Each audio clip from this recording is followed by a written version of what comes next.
Part two, this is spoilers. Okay, so we know that the thing starts out in like the 1960s, I think late 1960s, and they did a really cool thing with this little boy that was sitting on the side of the stage as his mother is singing in this gorgeous sequin gown, and she's beautiful herself. And the girl that sees the vision and saves everyone, she grabs the microphone and tells her, hey, the floor is going to break and everybody's going to die. And so they listen to her, and she's able to save hundreds of people, or at least over 100. I wouldn't say 200, like maybe 150 people she saved.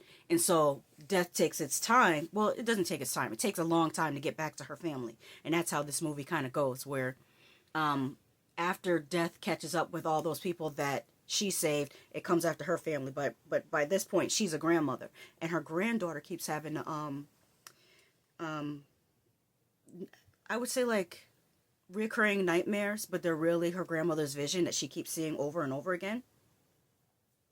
And so she finds out from her grandmother, what's what, and she goes and tells her family. Fortunately, most of her family believes her, except for this one cousin he's a little bit annoying, but he gets the best death. Oh my god, he gets the best death. His other cousin, the one that went jogging and she ended up in a garbage truck, that was pretty good too, but I don't think they showed us enough of it. I think it happened too quickly. For me, it just happened too quickly. I need you to let my eyes linger on the carnage. That's the way I feel about it most of the time.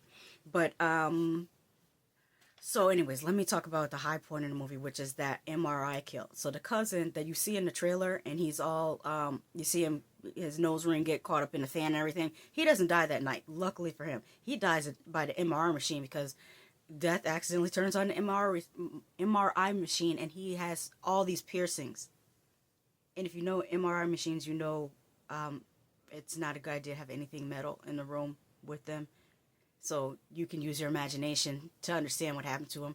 The chair was a nice touch. If you've seen it, I'm trying not to totally spoil it. So I'm saying it in a way that if you've seen the movie, you know what I'm talking about. But if you haven't seen the movie, you still can get surprised. I like the chair part. I like the addition of the screw, because you just forget about that corkscrew. Like, they showed you that corkscrew like 2 scenes before, but the way they did the movie makes you forget about that corkscrew until it pops back up again. I really, really enjoyed that. The final 2 deaths, like I said, lackluster compared to that MRI kill. So I felt like the movie didn't stick the landing, but still really fun watch. Definitely rewatchable. Yeah, that's all I have to say. That the ending wasn't as strong as I wanted it to be, but for the most part, a very fun addition to the Final Destination franchise.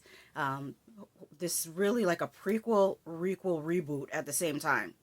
No, prequel, sequel, reboot at the same time. Yeah. Until next time.